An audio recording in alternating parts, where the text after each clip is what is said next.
Ayer, chicas, creo.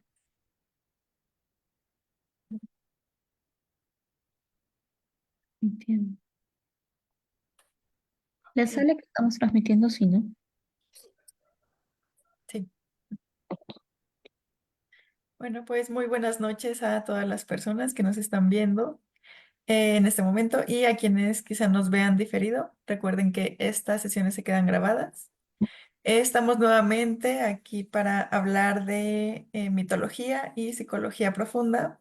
Este mes estamos hablando de mitos nórdicos. Bueno, al menos así personalmente para mí ha sido una investigación nueva, no había entrado a este tipo de mitos, entonces justo es como una oportunidad para entender otro tipo de imágenes. Comenzó Sole, si recuerdan la semana pasada, con el mito de Odín. Estuvo, la verdad, una cosa bellísima. Si pueden ahí verlo, grabado. Y el día de hoy vamos a ver a Mili Bazán, que también es parte de este círculo, y ella nos va a presentar a Freya, diosa nórdica del amor y la guerra. Esperamos que les guste. Si tienen algún comentario, alguna sugerencia o algo, los vamos a estar leyendo aquí en vivo. Y pues bueno, te doy la palabra, Mili. Gracias, Cari. Ahí Sole, hola también. Y bueno, como dijo Karina también, para mí ha sido un nuevo tipo de investigación porque tampoco había ahondado tanto en los mitos nórdicos, ¿no? Solo conocía por encima así a los dioses, algunos en realidad, pero no todo, digamos, las leyendas, la mitología, el simbolismo y lo que viene detrás acompañando a cada dios, ¿no? Entonces, acá comparto. ¿Se ve, no, chicas? Sí, se ve muy bien. Ya. Entonces, como ya anunció Karina, el día de hoy vamos a hablar sobre Freya, diosa nórdica del amor y de la guerra. Acá tenemos un poco, se ven un ratito voy a cerrar lo del Facebook, ya, se me escuchaba doble. Los atributos que se pueden ver de la diosa. En sí, esta es una diosa de las más importantes y veneradas ya en la mitología nórdica. Su nombre significa señora y también eso va a reflejar la elevada posición dentro del propio panteón nórdico y también dentro de la sociedad nórdica, ¿no? De cómo también en la cultura se podía visibilizar a las mujeres. Pertenece al grupo Vanir, que son dioses vinculados con la fertilidad, la naturaleza y la prosperidad, pero también tiene luego un lugar especial entre los dioses Asir, que son dos bandos que había. Ella entra también a este otro clan después de que ambos se reconcilian. Esta posición también que ella tiene intermedia entre estos dos clanes, tanto como los Vanir como los Aesir, hace que Freya sea una figura que simboliza la unión de diferentes fuerzas, lo cual es esencial también para poder entender su carácter dual, ya que va a tener bastantes simbolismos, que algunos van a ser, van a ir en las polaridades, van a entrar en polaridad. En sí, para conocer un poco más atrás de ella, sus padres fueron, no, perdón si no lo sé pronunciar, Enjord y Skadi. Él era dios del mar y la navegación y la riqueza, mientras que Skadi era la diosa del invierno y de la caza. Se cuenta que a Skadi le dieron a elegir como esposo a un dios, pero solo viendo sus pies, y ella eligió el que tenía los pies más hermosos, pensando que era otro dios, pero finalmente fue el dios del mar. Y se dice de que al final este matrimonio no fue muy fructífero porque ninguno podía vivir en el ambiente del otro, no tanto Skadi no se sentía bien viviendo en el mar como en York no se sentía bien viviendo en las montañas heladas. Y cada uno pasa aproximadamente 9 días en la casa del otro y deciden separarse. Y bueno, la diosa Skadi tiene a Freya, ¿no? También se puede ver cómo en la sociedad las mujeres de esta cultura también tenían digamos, el privilegio que no se ha visto en todas las culturas de poder separarse si es que el matrimonio no iba bien. Tanto hombres como mujeres tenían esa opción que era válida. Ese es uno de los, digamos, mm, de los mitos como que más relacionados al nacimiento de la diosa Freya, ¿no? Porque, bueno, como eran mitos que se propagaban a través de la oralidad, cambian algunas veces por zonas, por tiempos también, ¿no? Pero es el más aceptado. Bueno, Freya es una diosa en realidad polifacética, ya que va a encarnar muchos roles. Es conocida principalmente como diosa del amor, la belleza, la fertilidad, pero también tiene una faceta de diosa guerrera, que también se le relaciona a partir de esta con la muerte. Y también tiene otra faceta que es de diosa maga o hechicera. Em, ¿Qué más?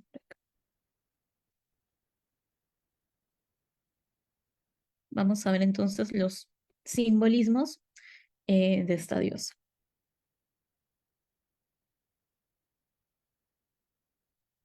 Freya como diosa del amor es uno de los más aspectos importantes que van a destacar en ella. Simboliza también la atracción y la unión entre los seres humanos, tanto romántico como en la parte erótica. El amor que representa Freya no es un sentimiento tan solo emocional, sino es una fuerza que va a impulsar la creación y el crecimiento. En ese sentido, Freya encarna el aspecto más instintivo también y primordial del amor, el que conecta a las personas ya a un nivel también tanto profundo como primario. Em, si hablamos un poco de la psicología profunda junguiana, Freya va a encarnar la imagen arquetípica del ánima, que va a representar lo femenino en la psique masculina, despertando sentimientos y a veces deseos también irracionales, guiando al individuo hacia una conexión emocional tanto profunda con uno mismo, con él mismo y con los demás. La psique va también a buscar esta realización. Luego también tenemos a Freya como diosa de la belleza. Esto se va a relacionar tanto en su aspecto físico como en su aspecto espiritual. En la mitología es conocida su belleza, la apariencia deslumbrante que tiene, que es un reflejo también, digamos, de su armonía interna, equilibrando tanto las fuerzas creadoras como las fuerzas destructivas. Luego la tenemos como diosa de la fertilidad, eh, que está íntimamente relacionada con su rol también como diosa del amor y la belleza. La fertilidad no solo se va a limitar a la capacidad de procrear, sino también abarca todo el poder creativo de la vida. La fertilidad tanto en el ciclo de la naturaleza, en el renacimiento y en la renovación, lo que conecta ya a Freya con la vida, con el crecimiento y el propio florecimiento de la naturaleza y el poder pasar todos nuestros ciclos también a nivel psíquico, ¿no? El renacer del conocimiento de rehacerse a uno mismo, ¿no? Y también va ligado a la creatividad psíquica, como la tierra que necesita ser fértil para que puedan florecer, para que hayan frutos, también se necesita un cierto equilibrio para que la creatividad y el crecimiento interno puedan manifestarse en cada persona. Entonces va a ser también este poder psíquico regenerativo que nos ayuda a transformarnos.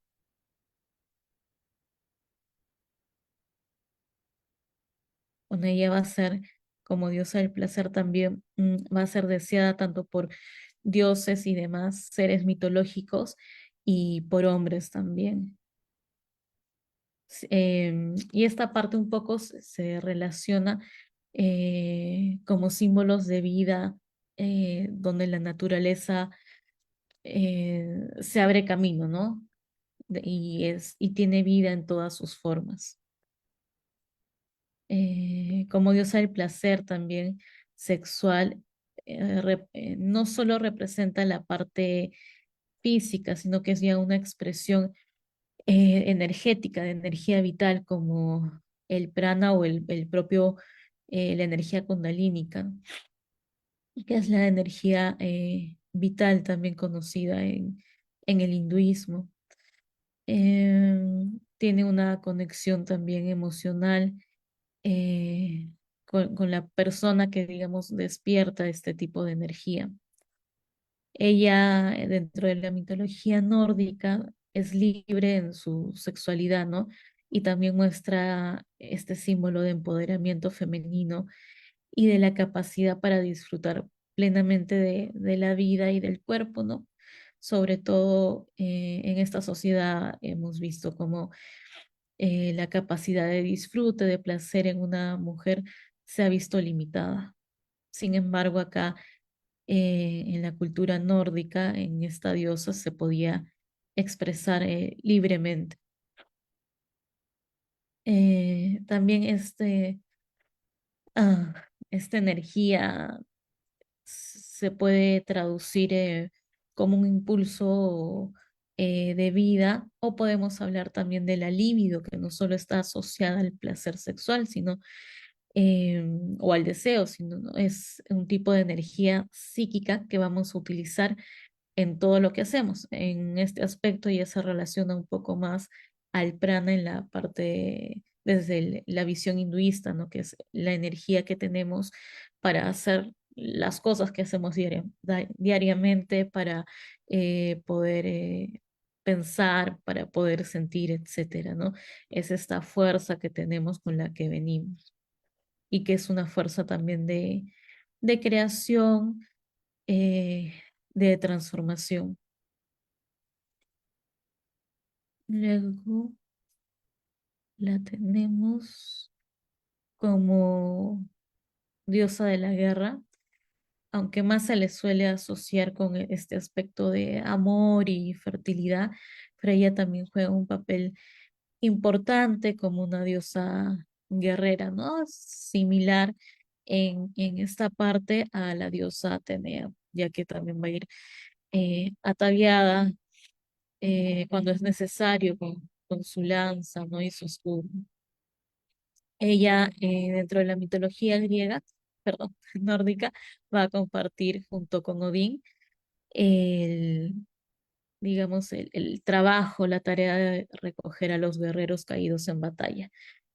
Ambos se van a dividir en mitad a los guerreros. Se dice que Odín va a recoger a los guerreros que, que han estado enfrente de la batalla, en primera fila, que son guerreros de asalto, mientras que Freya va a recoger a los guerreros, a las almas de los guerreros que se encuentran, que han estado en batalla, pero protegiendo a las ciudades, protegiendo a las personas, ¿no? Mientras que Odín los va a llevar al Valhalla, Freya los lleva a su propio palacio, a su salón en el Folkvangar, que significa campos de guerreros.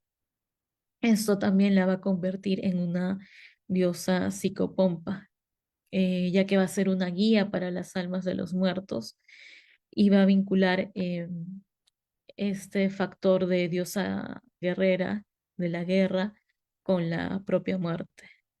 Entonces vamos a poder encontrar ahí una otra dualidad de vida y muerte en ella, ya que va a tener este dominio sobre esta energía vital que da vida, que crea, pero también tiene este otro lado, ¿no? De diosa psicopompa que recoge a las almas y las lleva al otro lado, ¿no? Y también como, eh, digamos, como una diosa que puede entrar y salir, ¿no? De ambos mundos, que va a ser una diosa también cíclica, ¿no? Está entre estos ciclos de vida y muerte, y no solo una muerte va a ser física, sino también una muerte puede ser psíquica, porque nosotros para ir cambiando, para eh, ir superando eh, vicisitudes, circunstancias que la vida nos pone también, como que a veces cambiamos de piel, decimos, ¿no? Es una renovación la que hacemos, entonces esta diosa va a simbolizar este tipo de muerte también, digamos, psicológica, ¿no? Donde vamos a poder volvernos a construir. Eh, la guerra en este contexto también como digo, no es solo física, ¿no? Sino también va a asociarse con este conflicto interno que a veces podemos tener dentro de nuestra psique, ¿no? El cual siempre va a ser necesario para el crecimiento y la renovación personal. Ella también va a mandar también sobre las valquirias, que son estas deidades femeninas que acompañan en batalla a todos los guerreros, simbolizando también que lo femenino puede estar dentro de esta parte de lucha, ¿no? Y también desde ese lado va a simbolizar ya el animus del hombre, ¿no?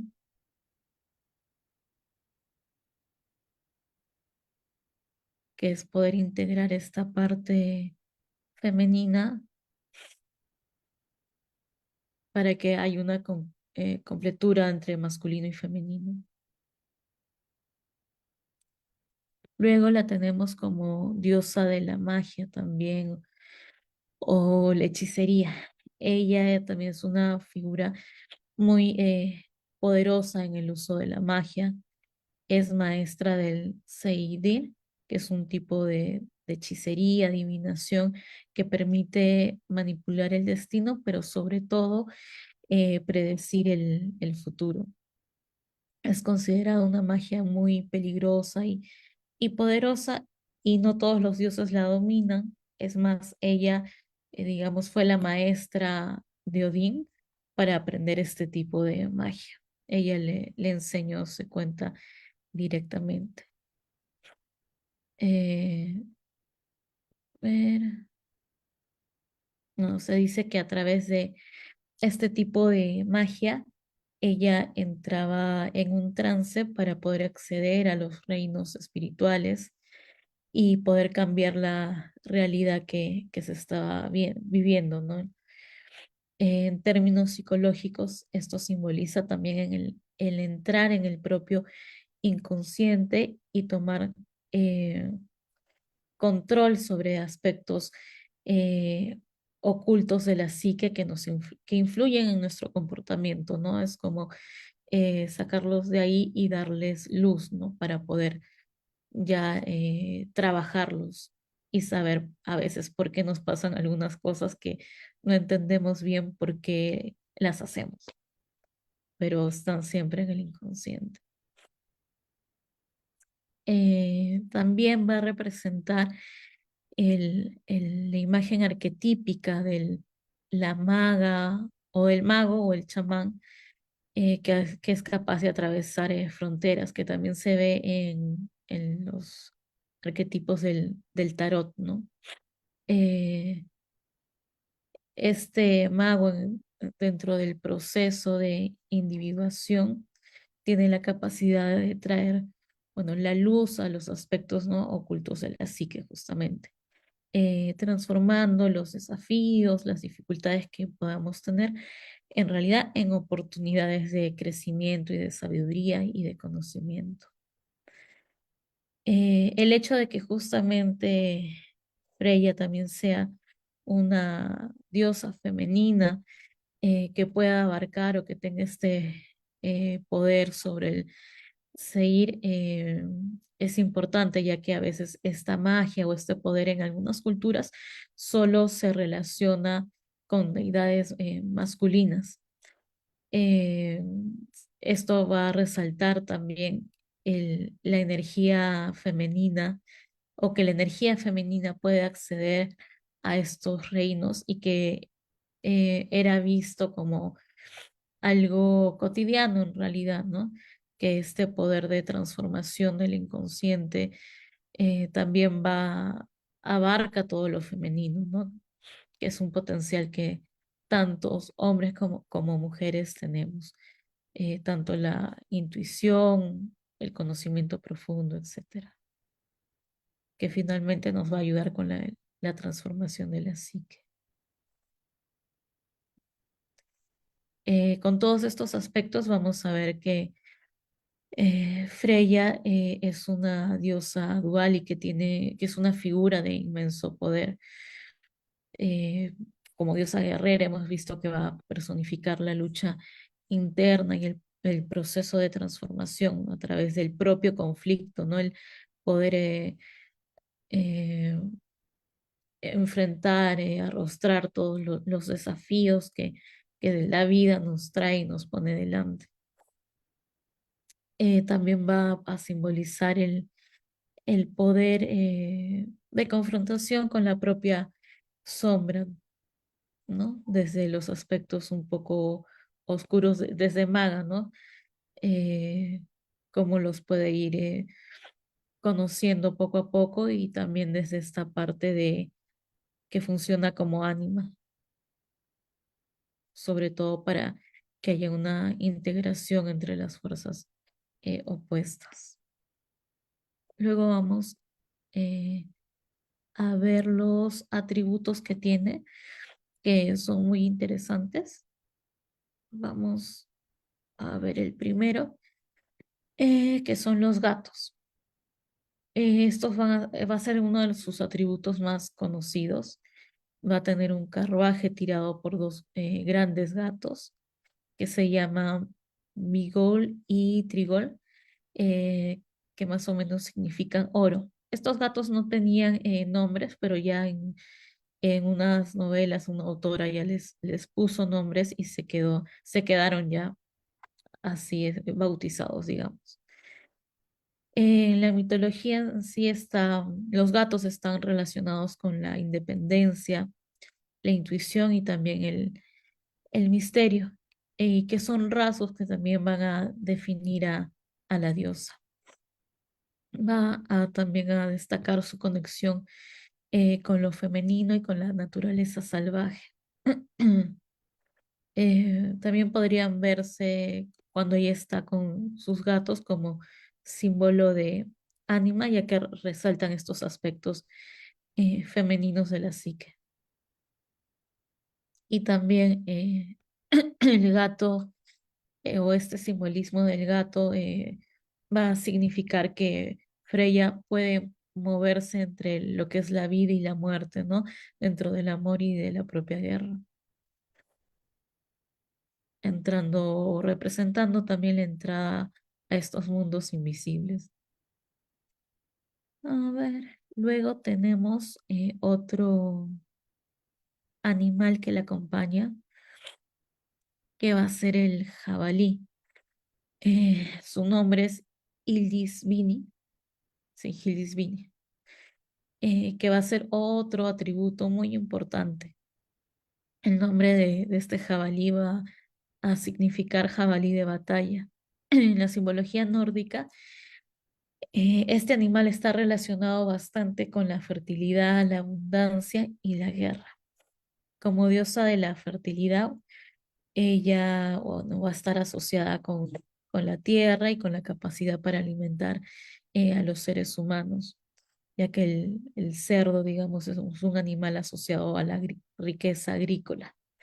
Mientras que desde el lado de la guerra, el jabalí tiene también mucha fuerza, mucha energía y mucha valentía en el combate, ¿no? Es muy ay, se me fue la palabra, instintivo.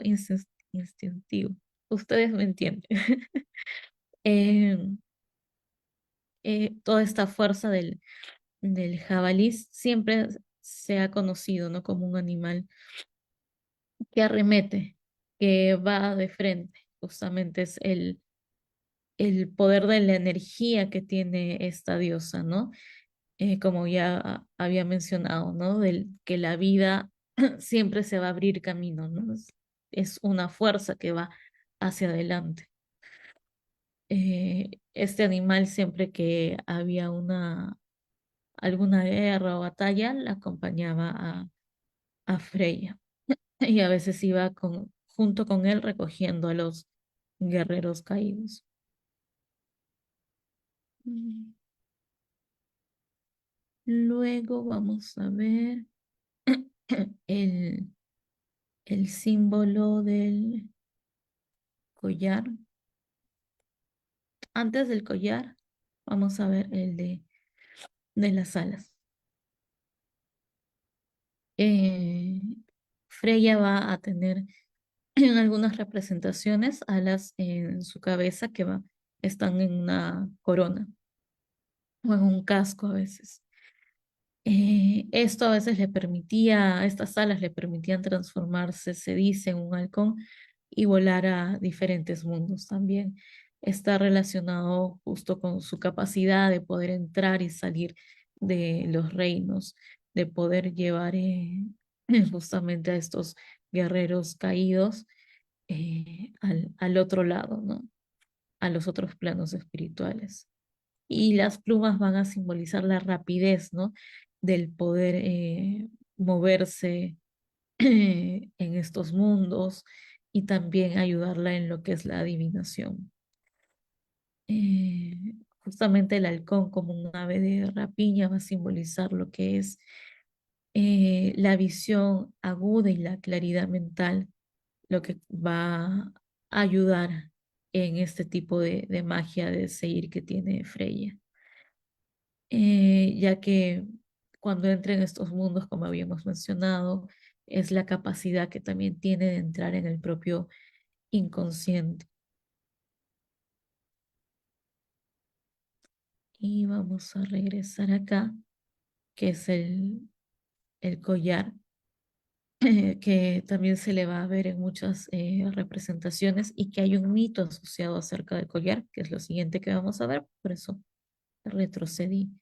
El collar de Brisingamen, que es un gran objeto de poder y de belleza, que fue forjado por cuatro enanos y Freya, bueno, tuvo que pagar un alto precio para conseguirlo. Vamos a ver qué es lo que pasó cuando narremos el mito.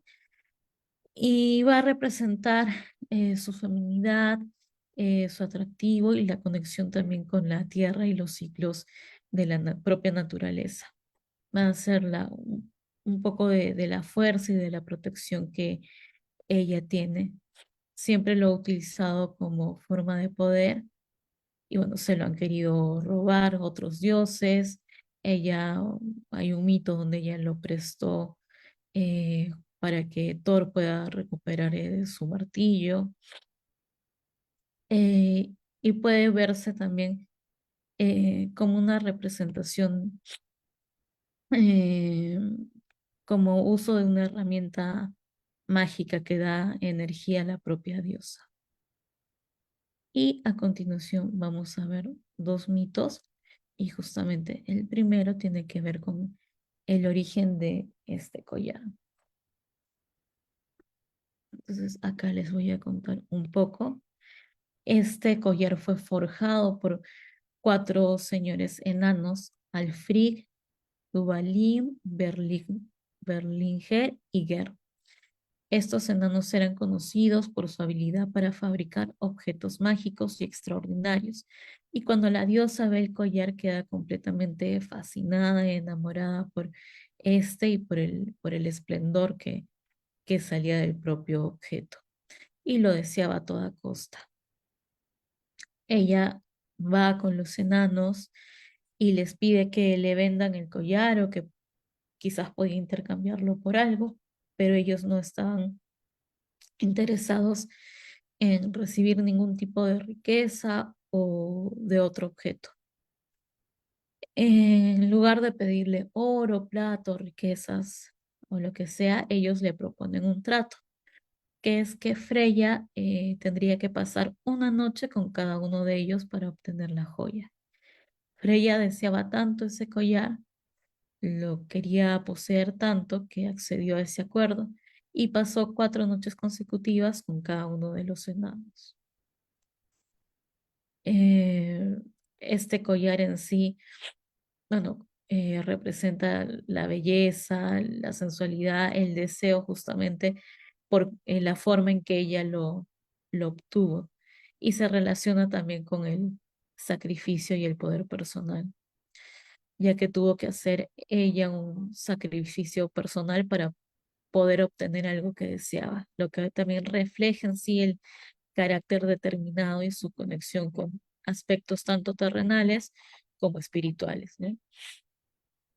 Con aspectos, digamos, más instintivos, como ya su contraparte espiritual. Bueno, continúa el mito con la traición de Loki.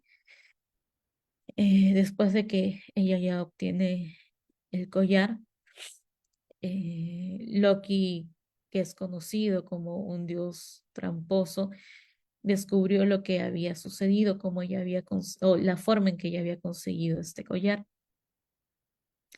Y bueno, le cuenta a Odín, y cuando Odín se entera el trato que había tenido Freya con los enanos, quedó muy disgustado ya que consideró ese comportamiento indigno en una diosa. Entonces le ordena a Loki que robe el collar. Loki contaba o cuenta con muchas habilidades de transformación y se dice que se transformó en una mosca y entró al palacio de Freya y en una noche cuando ella está durmiendo le roba el collar. Cuando ella despierta se da cuenta que había desaparecido. eh, y ella en algunos mitos dicen que va como que desesperada, acude a Odín para recuperar su joya, y en otros otro dios sale persiguiendo a Loki y ayuda a recuperar el collar. Eh, cuando ella supuestamente va a donde Odín, Odín le dice que le va a devolver el collar, pero le impone una condición. Le menciona que tiene que provocar una guerra entre dos reyes humanos para que ellos y sus ejércitos lucharan y se mataran mutuamente y así aumentar la cantidad de guerreros que iban a llegar al Valhalla. Freya no estuvo de acuerdo, sin embargo, por recuperar el collar también acepta este, esta tarea que le mandó Odín. Acá podemos ver también un poco los contrastes de esta diosa, como resaltan en este mito, ¿no? Eh, Podemos ver eh, a través del robo del collar perpetrado por Loki, se puede interpretar como puede haber una pérdida temporal del poder personal cuando se desconecta desde el propio self. El acto de intercambiar favores también sexuales por el collar simboliza el enfrentamiento, digamos, con las partes más oscuras, con la propia sombra, con partes reprimidas del propio yo, y se va a ver la confrontación con los deseos ocultos y el sacrificio que quizás uno también debe de hacer para poder acceder a ellos y enfrentarlos y finalmente integrarlos también. Eh, acá. Luego el otro mito que vamos a ver finalmente es el mito de Freya y su esposo Oder. No se conoce mucho sobre este dios y se cree que Oder es también, en primera instancia, es la parte joven de Odín, ya que el nombre es muy similar, y que Freya también es Frigg, que es la esposa de Odín. Hay unas versiones que cuentan esto y otras versiones donde igual Freya y Odín van a tener relaciones y tienen un hijo. Por eso se cree de que son los mismos dioses, ¿no? Oder con Odín y Freya con Frigg. Entonces, vamos a ver en este mito la parte vulnerable de la diosa Freya. No está tampoco muy detallado como otros, pero en líneas generales se mantiene. Eh, a ver, se dice que su nombre en nórdico antiguo puede significar furia o locura y también va a simbolizar este dios Oder la intensidad emocional. Algunos estudiosos sugieren justamente en literatura poética que va a ser que va a compartir ciertas características con Odín. Oder era un dios que viajaba mucho y en uno de estos viajes él va a desaparecer y abandona a Freya. No se sabe hacia dónde fue ni el por qué, pero se marchó a uno de sus largos viajes. La desaparición va a ser el tema central, el eje central de este mito, ya que va a afectar profundamente a Freya. Y ella, devastada por la partida de su esposo, lo busca incansablemente por todos los rincones del mundo. Recorre la tierra, los cielos y los diferentes reinos en busca de su amado, y durante esta búsqueda ella va a llorar y va a derramar lágrimas de oro. Se dice que estas lágrimas doradas caían sobre la tierra y se formaba ámbar por donde por donde estas lágrimas pasaban o caían, ¿no?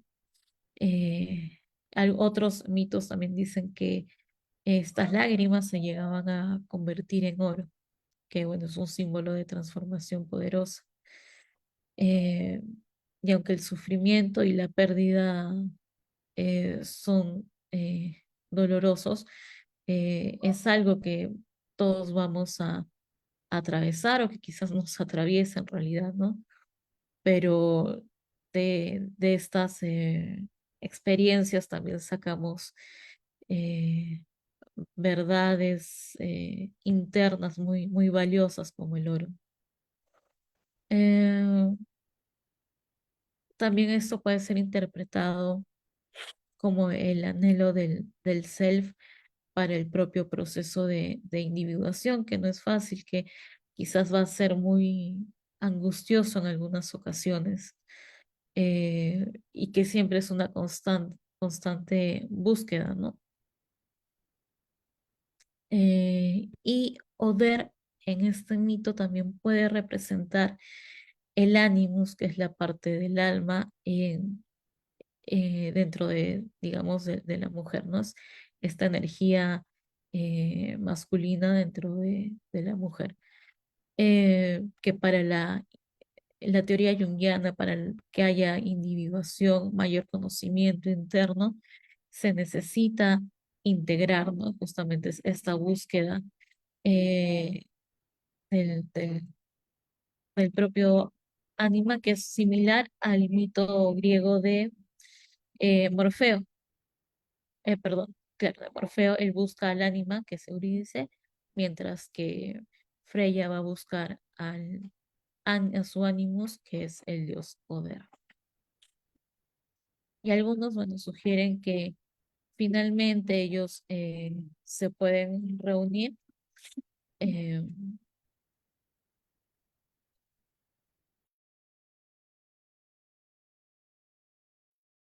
Ay, había, perdón, mucho ruido de mi gatita que estaba arañando una caja. Bueno, ellos se pueden finalmente reunir y es cuando se mezcla ya un poco, ¿no?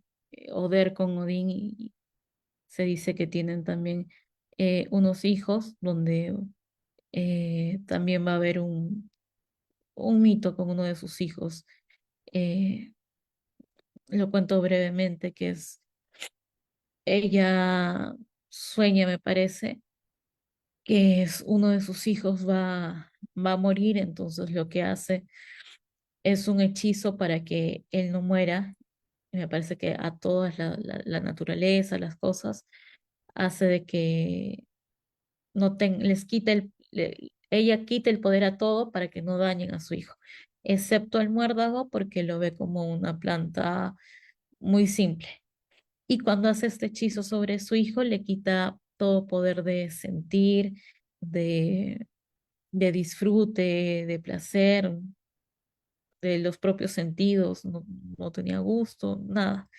Y entonces él empieza a odiar a su madre, le pide que le quite el hechizo, pero ella no le quiere quitar. Y Loki, de alguna manera, se entera de que el muérdago era lo que vencía a este dios, y le dice al otro hijo de Freya de que como juego le tire una lanza a su hermano, ya que no podía eh, morir, solo que esta lanza que le dio tenía el muérdago, ¿no? Que era, para él iba a fungir para este dios como un veneno, y muere, ¿no? Finalmente.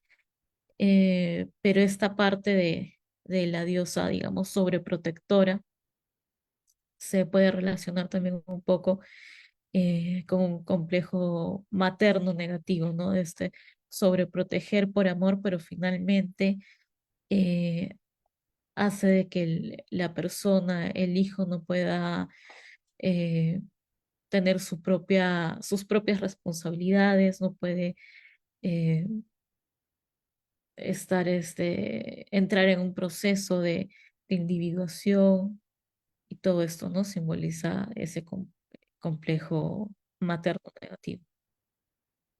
Entonces, hasta allí eh, llega la simbología, el mito de esta diosa, que en realidad tiene bastantes leyendas, bastante mitología propia, también aparece conjuntamente con otros dioses.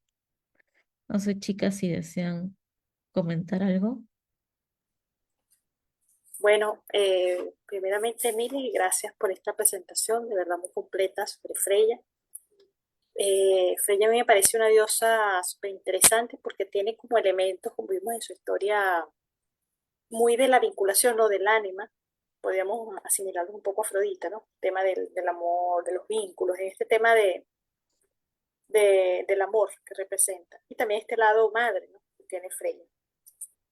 Eh, ¿Sabes qué? Yo había leído una vez una versión de ese último mito que comentaste del complejo de Freya y su hijo, ¿no? Mm. Incluso había el complejo, se le denominó un complejo de Freya en honor a ese mito. Y en una de las versiones, ¿no?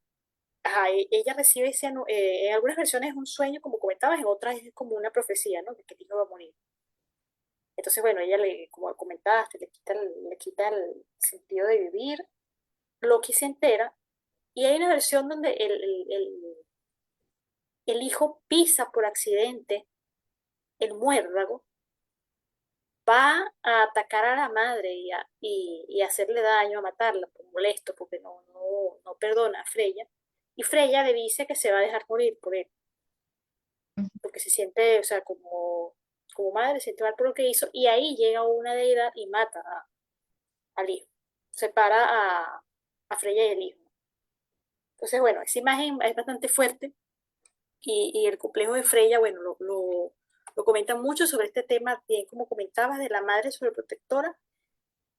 Y yo analizaba este tema del hijo que no puede sentir, ¿no? Que no puede sentir placer, que no puede tener gusto, que no puede tener decisión, también un poco como morir en vida, ¿no? Este hijo de Frey, ella quiso protegerlo porque iba a morir, ¿verdad? Pero al quitarle ella el derecho a sentir, era como estar muerto en vida. Yo aquí reflexionando un poco, ¿no?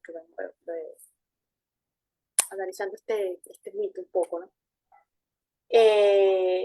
Curiosamente, el muérdago es un símbolo que en muchas culturas ha sido asociado al amor, a los vínculos, a las relaciones. De hecho, hay una tradición, no sé si la has hecho, de colocar un muérdago y darse un beso bajo el muérdago o antes del inicio del año nuevo. Entonces, tampoco me parece casual ese elemento de ese mito. Es como la liberación del mito era que el hijo pudiera sentir, o sea, que pudiera sentir y equivocarse. O sea, el mundo de los sentidos, como vimos con Freya, también en el mito del collar, ¿no?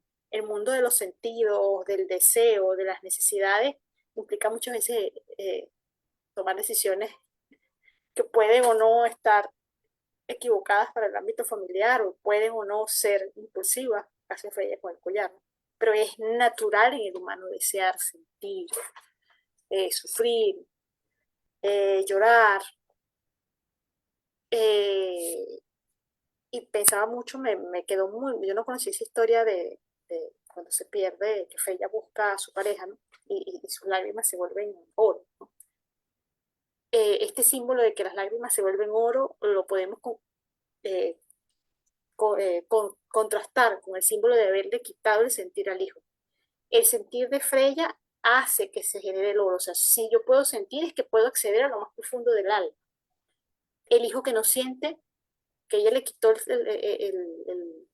la vida, el sentir, es como quitarle la vida.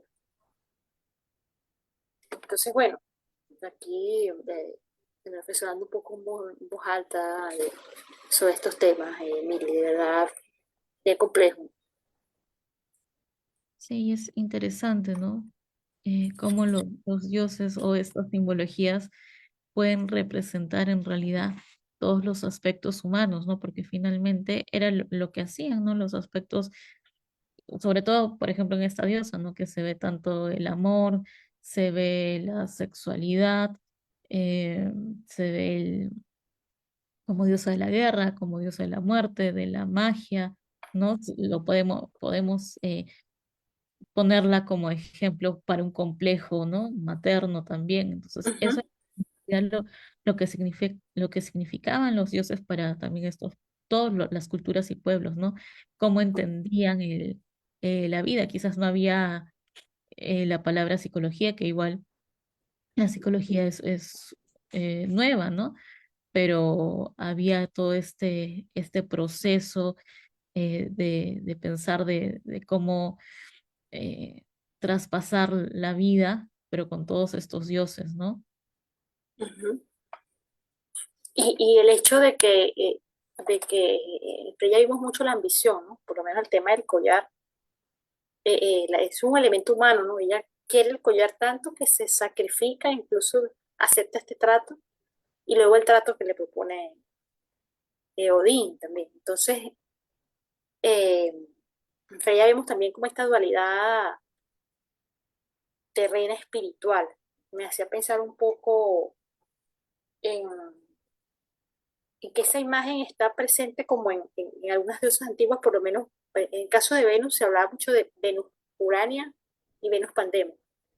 Venus en su fase terrenal, asociada a lo terrenal, a lo humano, y Venus Urania a lo celestial. Y ambas vinculadas al amor. Es como que este tema bueno, conectándolo un poco con el tema que hablaba hace rato del sentir, ¿no? el sentir es lo que nos hace humanos.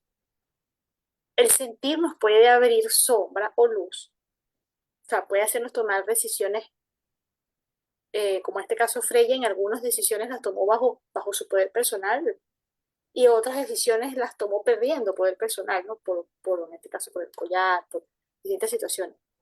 Pero es lo que nos hace humanos, es lo que nos hace tener alma también, hacer alma, sentir es lo que nos permite actuar en la vida. No sentir nos mata. En este símbolo del, también de esta doble profecía, ¿no? La profecía era que el hijo iba, en el mito del hijo, que el hijo iba a morir. La madre sin querer, Freya sin querer, protegiéndolo, hace que o sea, se abre igual lo que se iba a dar, la profecía. El hijo muere. Es como también este tema de que la vida también tiene su atreverse a vivir la vida, decidir en la vida implica el riesgo, ¿no? Que es para analizar bastante, ¿no? Porque Ujú. se compara con muchas diosas, ¿no? Con Afrodita, con Atenea, con Deméter en la búsqueda también, ¿no? Sí, Eh, luego con eh, Orfeo, ¿no? También en la búsqueda de su contraparte. Orfeo sí no llega a obtener, no llega a integrar, ¿no? El ánima, pero en algún momento Freya sí llega a integrar cuando se vuelve a reencontrar, ¿no? Con él. y un detalle importantísimo que hayas mencionado eso, es verdad. Orfeo no logra hacerlo y pierde la cabeza, literalmente el final de Orfeo. O sea, en la búsqueda del ánima, de la emoción, de lo simbolizado en el ánima, si no, se pierde la cabeza, o sea, se pierde la razón en el caso de Orfeo. Freya, en cambio, en la búsqueda de su otro, hace oro, o sea, sufre, integra su emoción, hace oro con sus lágrimas, pero al final lo encuentra. Ella sí logra, es importante esta imagen, ¿no? De qué pasa cuando en el alma uno se aleja de su ánima, de su ánimo. Eso por recordar un poco hay un poema de San Juan de la Cruz, no me lo sé de memoria, no, pero hay un poema de San Juan de la Cruz muy conocido que habla de la búsqueda del amado. La amada surge en la noche, cruza, va y en búsqueda del amado. Eh, la, es como este tema también de que arriesgarse al vínculo es lo que nos hace evolucionar también, es parte del proceso de individuación. Sea arriesgarse el vínculo en el amado, arriesgarse el vínculo en el hijo que tiene que buscar sus propios vínculos. Freya en la búsqueda de esta misma imagen, ¿no? Y Freya como diosa de vínculos, pues diosa del amor, ella es una diosa vincular total. Si no te vinculas, no puedes crecer. Es otra cosa que medito bastante. Ujú, sí. También tiene, ¿no? Ahorita pensando en relación con Mercurio también, ¿no? Están las alas y este poder que ella tiene de traspasar mundos, ¿no? De un lado a otro rápidamente, ¿no? Igual que Mercurio. Sí, y en eso también que veíamos Odín, la semana pasada tiene me parece interesante cuando comentabas esta contraparte de Odín. Ella tiene sus mismos poderes, es interesante que como diosa tiene como varias facultades que él tenía. Ujú. Ah, Hay, también con hay la un par. magia, ¿no? Que él también era hacedor de la magia, pero no, por ejemplo, de la magia que ella sabía, ¿no? Y Cada que ella uno. le enseña un tipo de magia, eso también es interesantísimo. Acá al final que debe ser esta magia de energía femenina, ¿no? Que le puede otorgar a Odín, ¿no? Sí, es bien interesante. Entonces, muy bien. Creo que, bueno, Cari tuvo problemas de conexión, tuvo que retirar, o el Zoom la retiró, pero ya estamos terminando, Así es que gracias, Sole, también por estar, a Cari y a todos los que se han conectado. Seguimos el jueves con otro mito nórdico, ¿no? Todo septiembre. Vamos a estar el próximo jueves con el árbol Yggdrasil, que es el árbol de la vida en la mitología nórdica. Cari nos va a estar contando un poco la historia sobre este árbol maravilloso. Bueno, de verdad que la mitología nórdica ha sido un viaje interesantísimo. Me ha pasado un poco como Cari, es una mitología que no conocía mucho. No sé si te pasó lo mismo, Miri. Ujú. Y de verdad que es súper, súper interesante, súper compleja, súper rica en imágenes, en símbolos. Claro, nosotros descubrimos, como hemos comentando, algunos de los mitos esenciales, pero hay muchos personajes que llaman la atención en la mitología nórdica, de verdad, súper interesante y una de las más muy documentadas, una de las más documentadas que hay. Y bien ricas, ¿no? Por ejemplo, el poder de transformación que tiene Loki, ¿no? En todo lo que se puede transformar también. O como, Loki es una figura interesantísima que me llama la atención. Ah, iba a comentar eso y se me fue, que Loki aparece como contraparte de Odín, pero en algunos puntos es también como que lo equilibra algunas cosas, pues, genera algunas cosas que Odín sabe que van a pasar, ¿no? Y Freya, hay una figura interesante que es Frigg, ujú, que es una figura que aparece a veces como que es la misma Freya, en otras versiones no, son diferentes. Y Friggs tiene este lado más como gran madre, eh, pero entonces a veces se fusiona, incluso hay edas, las edas poéticas que mencionábamos la semana pasada, estos textos antiguos, las edas poéticas eran textos antiguos que datan mucho la mitología nórdica. Hay edas donde él le dice Frigg, no sé si Frigg Freya, Freya Frigg, como que Odín la fusiona los nombres. Entonces, es un aspecto interesante ver esas dualidades, ¿no? Freya y Loki. Es bien interesante. O sea, que ella cubre ambos aspectos. Que me llamó mucho la atención, por cierto, esta imagen del carro tirado por dos gatos. por dos gatos, sí. Ajá.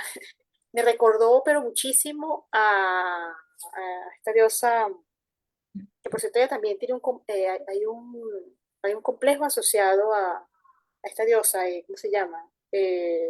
La que tiene un carruaje grande, pero con dos leones. Eh, Eh, hay una fuente en España eh, en ella, ay, no puedo Cibeles, mm, Cibeles, la gran madre Cibeles. Esta imagen, y un poco que se ha repetido mucho en el caso del tarot, el carro del tarot, hay distintos artistas que han reflejado el carro del tarot, pero siempre está un personaje central con los dos animales. Hay versiones del tarot donde son dos esfinges, hay una versión de un artista donde Cibeles literalmente tiene los dos leones. Entonces está esta imagen asociada a la gran madre, pero en su aspecto de Cibeles, ¿no? Pensando en el carruaje de Cibeles, asociándolo un poco con el carruaje de Freya, de la que maneja los dos aspectos. Vamos otra vez con la relación y la dualidad y su aspecto vincular, ¿no? Ella maneja ella tiene el control sobre los dos aspectos, sobre los dos gatos, un gato en una dirección y otro en otro. Entonces, es bien interesante esta imagen, ¿no? Tuvimos conexión de Cibeles y Freya. No sé si hubo algún encuentro en las culturas, no sabría que lo podemos comentar en la otra sesión, si hubo algún encuentro entre las culturas para que se generara como esta imagen, ¿no? Pero hablando a nivel arquetipal, es la madre también como sostén o la gran madre como totalidad, o sea que incluye y tiene las dos partes de sí y las maneja. Que por cierto en Cibeles también hay un mito donde ella le hace daño a un hijo precisamente por sobreprotegerlo. Creo que en el caso de Cibeles es que él está enamorado de una mujer que Cibeles no quiere y Cibeles lo castra, literalmente en el mito de Cibeles. Entonces, y Cibeles termina también, el hijo muere y Cibeles termina perdiendo también a su hijo. Eh, este aspecto fuerte de la gran madre también lo veía allí. Que por otro lado, también este doble de los dos gatos también tienen que ver con el aspecto de manejar también de la gran madre como totalidad que también brinda y expresa esos dos aspectos en ella misma. Es bien, da mucho también para analizar esa imagen, ¿no? Ujú. Sí, y pues Freya igual contiene bastantes dioses, ¿no? En sí Ujú. misma. Es poderosa la imagen de ella, ¿no? Sí. Bien, Sole. Entonces, nos quedamos acá y sabemos que Karina la próxima semana nos va a estar acompañando con el tema del... Yggdrasil, el árbol de la vida. Ujú, que es el árbol que seguramente algunos ya después cuando pongas Karina su PPT, si nos dé la charla, la van a reconocer porque es un símbolo eh, muy visto, ¿no? Muy utilizado. Una imagen arquetípica esencial, el árbol de la vida. También muy asociado a la gran madre, por supuesto, a esta madre totalidad. Es bien interesante. Muy bien, entonces los esperamos el próximo jueves, ya saben, estamos también abriendo un curso los jueves justamente de análisis de sueños, así es que pueden preguntar y también ya se viene otra formación de psicología analítica femenina. Así que Ay, por qué ahí. bueno, psicoterapia. Ah, qué bueno. Bueno, pregunten aquí en el EUS y estamos pendientes. Muy bien. Y bueno, también están invitados a los talleres que también se están haciendo y otros live. Ah, bueno, tenemos el taller de tarot arquetípico, perdón, de tarot terapéutico, y ajá, el análisis de sueños y una sexualidad femenina. Hay una especialización en sexualidad femenina que está en curso. También quienes deseen inscribirse pueden comunicarse, todavía hay tiempo. Y la de arteterapia que también vamos a Ah, y tener. la terapia que está activa. Ujú. Bien. Gracias, Sole. Gracias a todos.